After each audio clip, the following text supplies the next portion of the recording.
सबसे पहले तो अल्लाह ने क़यामत का तज़किरा इस तरीके से किया कि वो लोग जो लाशऊरी तौर पर या शऊरी तौर पर अल्लाह अज़्ज़ व जल्ल की नाफरमानी करते हैं और ये सोचते हैं छुप छुप के गुनाह करके कि कोई देखने वाला नहीं, अल्लाह अज़्ज़ व जल्ल ने उसके हवाले से तंबीह फरमाई और इरशाद फरमाकर ये वाज़ेह कर दिया कि तुम जो छुप रहे हो तो एक दिन है क़यामत का, उस दिन क्या होगा? तो अल्लाह फरमाता है यौमइज़िन तुअरदून ला तख़फ़ा मिनकुम ख़ाफ़िया, वो दिन जब तुम पेश किए जाओगे तुम्हारा कोई राज पोशीदा न रहेगा, कोई तुम्हारी सिक्रेसी वहां सिक्रेसी रहेगी ही नहीं। कुरान का ला तख़फ़ा, छुप छुप के तुम्हारे जितने राज, तुम्हारे जितने पाप जो भी तुमने किए, यहां तक कि तुम्हारे दिल में जो कुछ भी छुपा हुआ था और ज़बान पर कोई चीज थी, हर चीज छुपी हुई कल क़यामत के दिन जाहिर हो जाएगी। यह है क़यामत, कोई चीज छुपी हुई नहीं रहेगी, सब बंदे के सामने आ जाएगी और कोई राज क़यामत के दिन पोशीदा नहीं होगा। और उसके बाद अल्लाह अज़्ज़ व जल्ल ने खुश नसीबों का जिक्र फरमाया। सुभान अल्लाह फरमाता है फ़अम्मा मन ऊतिय किताबहु बियमीनी फ़यक़ूलु हाउम इक़रऊ किताबिया, बस जिसको दे दिया गया, क़यामत में आमल नामा दिया जाएगा, हर एक को दिया जाएगा, हर एक को उसका अमाल नामा दिया जाएगा। अल्लाह फरमाता है बस जिसको दे दिया गया उसका नामे अमल दाएं हाथ में, दाएं हाथ में। जैसे ही उसके दाएं हाथ में अमाल नामा दिया गया कि फौरन वो खुशी से मचल जाएगा और कहेगा बस अपनी नजात हो गई। तो क़यामत में खुश वो बंदा होगा जिसके दाएं हाथ में नामे अमाल दिया जाए। और इसीलिए रसूल आज़म सल्लल्लाहु अलैहि वसल्लम ने हर अच्छे काम के लिए दाईं तरफ ही के बारे में इरशाद फरमाया, ताकि ये दाएं की और राइट साइड की ऐसी आदत बन जाए कि जब क़यामत में आमाल नामा भी दिया जाए तो पहले हमारा दायां हाथ ही आगे बढ़े। अल यमीन सुन्ना, दायां अल्लाह के रसूल सल्लल्लाहु अलैहि वसल्लम की सुन्नत मुबारक है। खाओ तो दाएं हाथ से, पियो दाएं हाथ से। हम नमाज से बाहर भी निकलते हैं तो पहले बाएं जानिब सलाम नहीं करते, दाएं जानिब सलाम करके फिर बाहर निकलते हैं। और यहां एक और बात भी अर्ज कर दूं, जब भी किसी बुजुर्ग के साथ चलें तो दाएं जानिब रहा करें। जब भी कोई जायज काम करें दाएं से शुरू करें। और क़यामत के दिन जिसका अमाल नामा दाएं हाथ में दिया गया, बस उसकी खुशी की कोई इंतहा नहीं रहेगी। और फिर वो कहेगा क्या, खुदा की कसम कुर्बान जाइए मेरे रब की किताब, कि जिसके हाथ में दाएं, जिसके दाएं हाथ में अमाल नामा दिया जाएगा फ़यक़ूलु हाउम इक़रऊ किताबिया, तो वो फरते मसरत से कहेगा लो पढ़ो मेरा नाम है अमल, लो पढ़ो। ये अबरार का हाल होगा, ये सालिहीन का हाल होगा, ये नेक लोगों का हाल होगा, ये उन लोगों का हाल होगा जो दुनिया के अंदर अल्लाह की नाफरमानी से बचते थे, जो इबादत और रियाजत करते थे, जो गुनाहों से अपने दामन को बचाए हुए रहते थे। तो अल्लाह अज़्ज़ व जल जैसे ही उनके हाथ में, दाएं हाथ में अमाल नामा देगा तो क़यामत के मैदान में जो लोग जमा होंगे ना, उनको वो बंदा कहेगा जरा पढ़ लो मेरा अमाल नामा। अच्छा, सिर्फ अमाल नामा पढ़ने के लिए नहीं कहेगा, होता है ना, आप देखिए मैं आपको बताऊं, कोई पेपर दिखाने नहीं जाता, रिजल्ट दिखाने सब जाते हैं। देखो मेरे परसेंटेज कितने आए, व्हाट्सएप पर शेयर करते हैं, ग्रुप के अंदर अपना रिजल्ट पेश करते हैं। उन्होंने पेपर में क्या लिखा था यानी रिजल्ट पेश करते हैं। आप देखिए, कुर्बान जाइए, जिसके नाम है अमाल को उसके दाएं हाथ में दिया जाएगा, बस वो फौरन कहेगा यूं ही मुझे जन्नत नहीं मिली, मेरा नाम है अमाल भी पढ़ के देखो, मैंने दुनिया में ये किया था अल्लाह की तौफीक से, जिसकी वजह से आज अल्लाह ने मेरे दाएं हाथ में अमाल नामे को पेश फरमाया। और फिर दाएं हाथ में आमाल नामे के मिलते ही वो पहले तो ये कहेगा लोगों से कि जरा पढ़ो, और उसकी पर्सनल सिचुएशन क्या होगी, अल्लाह अकबर, वो कहेगा इन्नी ज़ननतु अन्नी मुलाकिन हिसाबिया, मुझे यकीन था कि मैं अपने हिसाब को पहुंचूंगा। यानी ज़ननतों से मुराद मुफस्सिरीन फरमाते हैं कि आलिम तो भी है कि मैं जानता था कि मैं अपने हिसाब को पहुंचूंगा। यानी यहां पर यह बात ज़हन में रखनी चाहिए कि जो बंदा गुनाह से बचता है, बुराई से बचता है, अल्लाह की नाफरमानी से बचता है, उसे यकीन होता है कि अल्लाह ताला क़यामत के दिन उसे जन्नत अता फरमाएगा। मिसाल के तौर पर मैं आपको बताऊं, लेकिन फिर भी अपनी नेकियों पर भरोसा नहीं करते, वो अपने अल्लाह के फज़ल ही पर भरोसा करते हैं।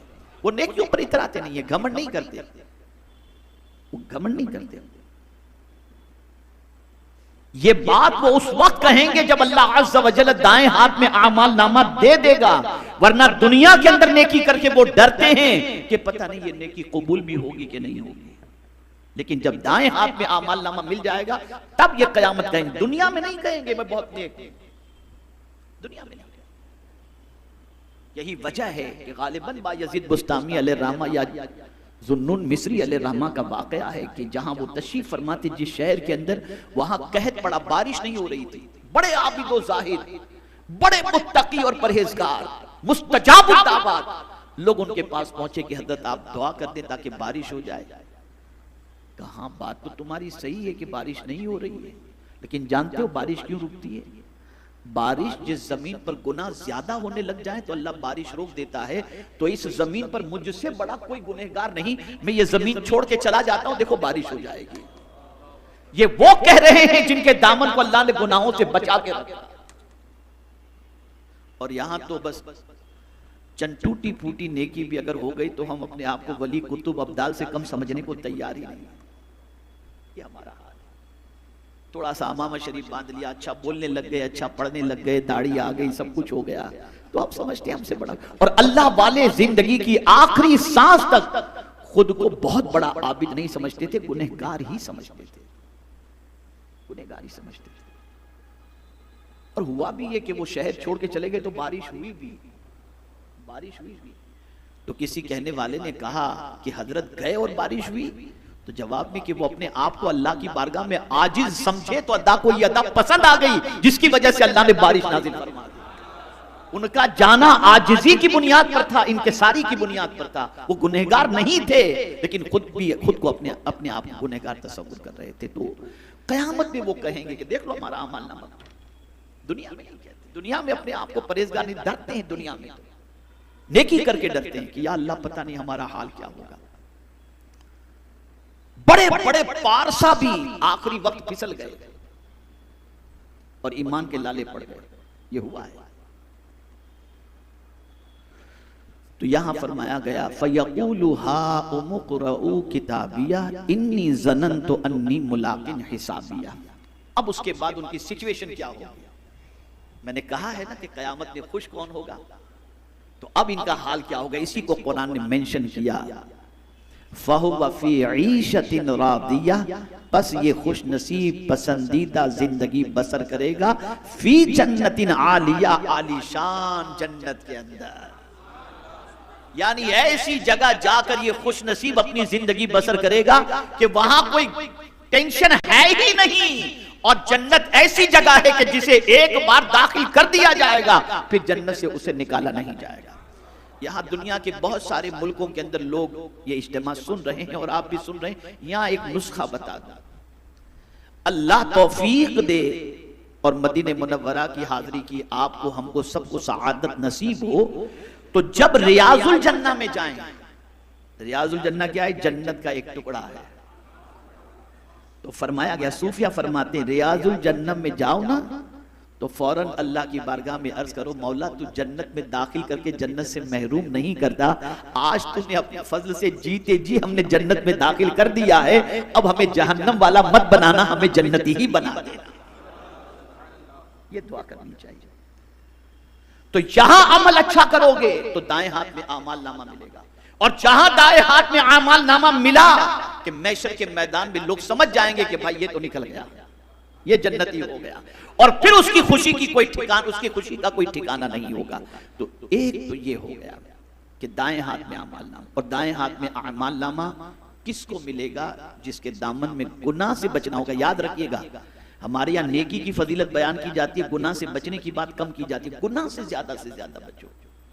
हुजूर सल्लल्लाहु अलैहि वसल्लम से पूछा गया कि अगर किसी की जिंदगी के अंदर नेकियां भी, एक दो औरतों के बारे में सरकार सल्लल्लाहु अलैहि वसल्लम से पूछा गया, या रसूल अल्लाह सल्लल्लाहु अलैहि वसल्लम, एक औरत नमाज भी पढ़ती है, रोजे भी रखती है, नेकियां भी खूब करती है, लेकिन उसकी जबान इतनी खराब है कि जब किसी को कुछ बोलती है तो सामने वाले का दिल दुखा देती है। और एक औरत ऐसी है जो दिल किसी का नहीं दुखाती, बहुत ज्यादा नेकियां नहीं करती, लेकिन उसके अखलाक इतने अच्छे हैं कि लोग उससे बहुत खुश होते हैं। सरकार दोनों में से बेहतर कौन? तो सरकार ने फरमाया जो कम इबादत करके लोगों का दिल नहीं दुखाती, वो इबादत गुजार से बेहतर है।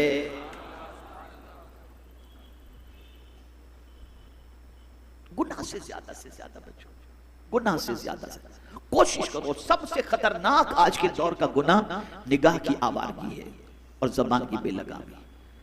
जहां निगाह गंदी हुई कि पूरा दिमाग, वजूद, सोच, दिल, आदत सब गंदा हो गया। इसलिए निगाहों की हिफाजत करो, इससे बहुत बुराइयों से इंसान बच जाएगा। तो ये हुआ खुश होने वाले बंदों का मामला, जिनके नामे आमाल को उनके दाएं हाथ में दिया जाएगा, वो जो है खुश नसीब होगा। और फिर आप देखिए, कुरान कहता है कुतुफुहा दानिया कुलू वशरबू हनीअम बिमा असलफ्तुम फिल अय्यामिल खालिया, यानी उस जन्नत में उनको दाखिल किया जाएगा जिसके खोशे झुके होंगे, अंगूर के खोशे, दूसरे खोशे झुके होंगे।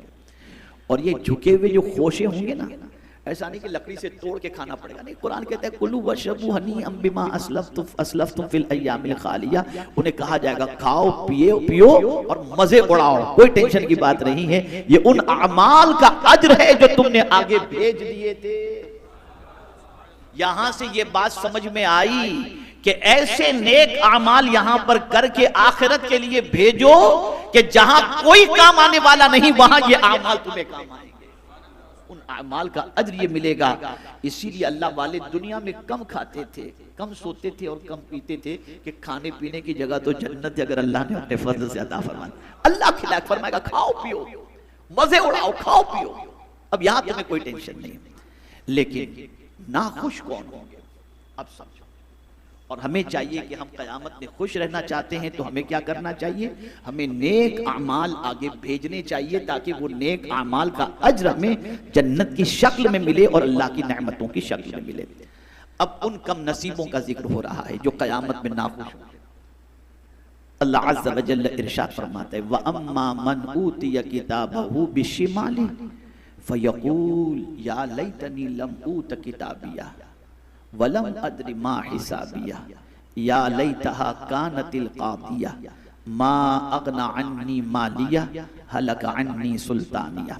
अब समझे। और जिसको दिया जाएगा उसका नाम अमल बाएं हाथ में, जहां उसके बाएं हाथ में आमाल नामा दिया गया, तो अब आप देखें वहां क्या कहेगा बंदा? फयक़ूलु हा उमुक़रऊ किताबिया, वो अपना आमाल नामा लोगों को दिखाएगा और कहेगा पढ़ो। ये जन्नती कहेगा, जन्नती कहेगा जिसके दाएं हाथ में आमाल नामा दिया जाएगा, वो कहेगा मेरे आमाल नामे को पढ़ो। और जिसके बाएं हाथ में आमाल नामा दिया जाएगा उल्टे हाथ में, वो क्या कहेगा? फयक़ूल या लैतनी लम ऊत किताबिया, वो कहेगा एक काश मुझे न दिया जाता मेरा नाम आमाल, काश न दिया, काश कि मुझे मेरा आमाल। इसलिए कि आमाल नामा मिलते ही वो समझ जाएगा कि मेरा ठिकाना क्या है।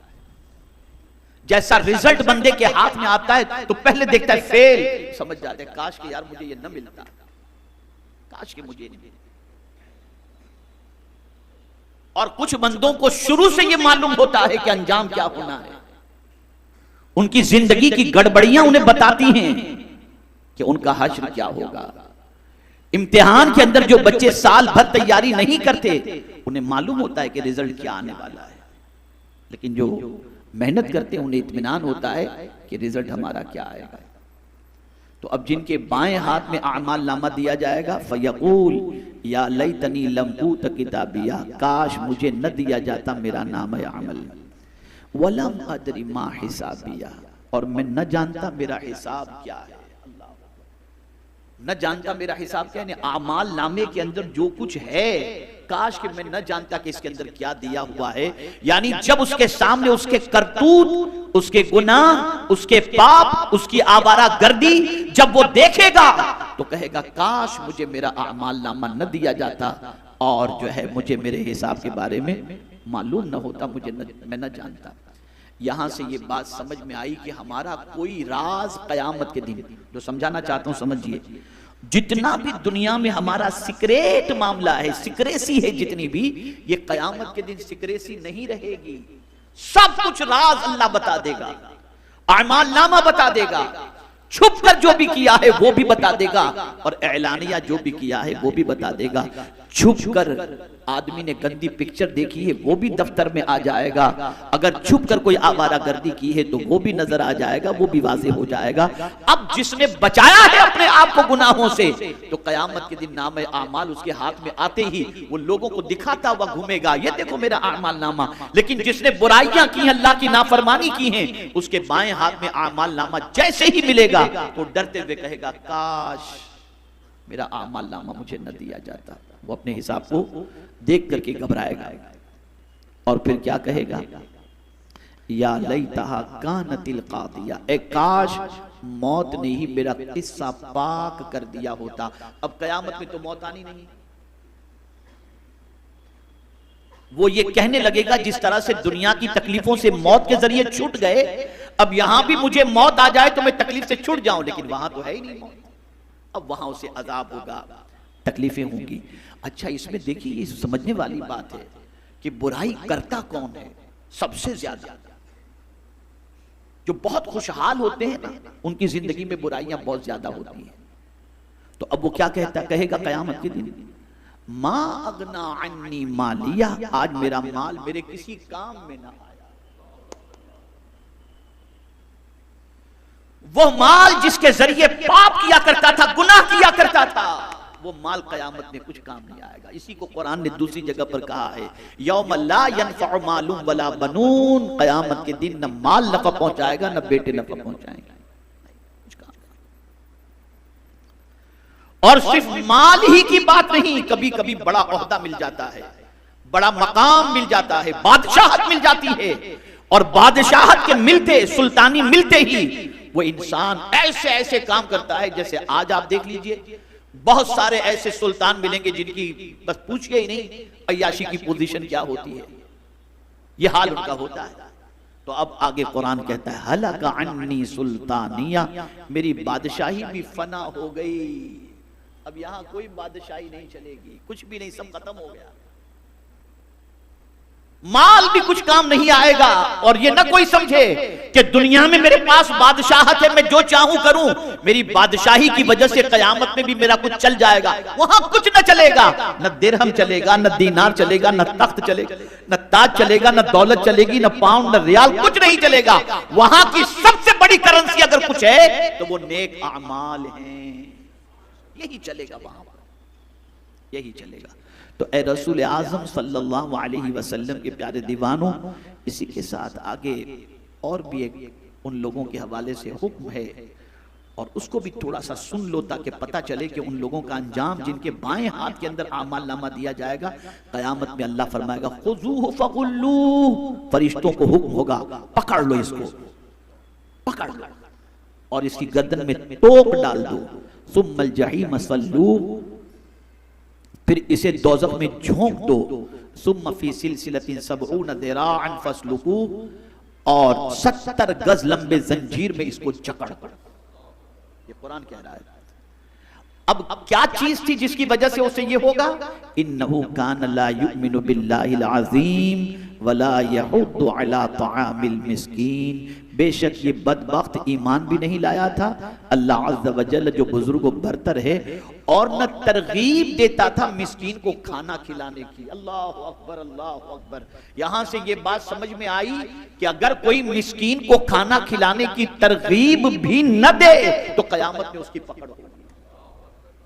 खिलाने की बात नहीं, तवज्जो चाहूंगा, हर आदमी खिला तो नहीं सकता मिस्कीन को, लेकिन मिस्कीन को खाना खिलाने की तरगीब तो दे सकता है।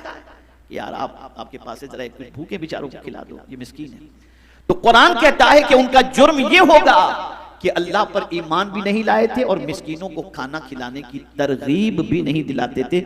आज का माहौल तो ऐसा है, कोई खिलाए तो कहते हैं यार क्या तुम फालतू अपना खर्च करते हो, क्या तुम अपना पैसा जाय करते हो। ना ना, ऐसा ना करो, फकीरों को खाना खिलाओ, मिस्कीनों को खाना खिलाओ। मिस्कीनों को खाना खिलाने के लिए लोगों को उभारो, तरगीब दिलाओ कि अल्लाह के बंदो फला जगह लोग भूखे हैं, जरा खाना पहुंचा दो, उन गरीबों के यहाँ राशन की किल्लत जरा पहुंचा दो। ये तरगीब दिलाना भी बेपना जरूरी है। तो मेरे प्यारे आका सल्लल्लाहु तआला अलैहि वसल्लम के प्यारे दीवानों, अर्ज करने का मंशा ये है कि अल्लाह अज़्ज़ व जल्ल की बारगाह में जो कुछ भी हम नेक अमाल भेजते हैं, कुरान कहता है यौम तजिदु कुल्लु नफ्सिन मा अमिलत मिन खैरिन मुहदरा, क़यामत के दिन भेजा हुआ सारा नेक अमाल, सारी नेकियां जो है उसे बंदा अपने सामने हाजिर पाएगा। इसलिए कोशिश करो कि यहां से ज्यादा नेकियां अल्लाह की बारगाह में भेज सके। और बड़ी प्यारी बात, अब ये इसको जहन में रखिएगा, नेकी करके इतराना नहीं। सूफिया फरमाते नेकी करो दरिया में डालो, भूल जाओ। आप नेकी को भूल जाएंगे, हम नेकी को भूल जाएंगे, लेकिन मौला नेकी की परवरिश करेगा, वो पालेगा। मैं अभी खवातीन के इज्तिमा से खिताब कर रहा था नासिक में ऑनलाइन, तो मैंने उसमें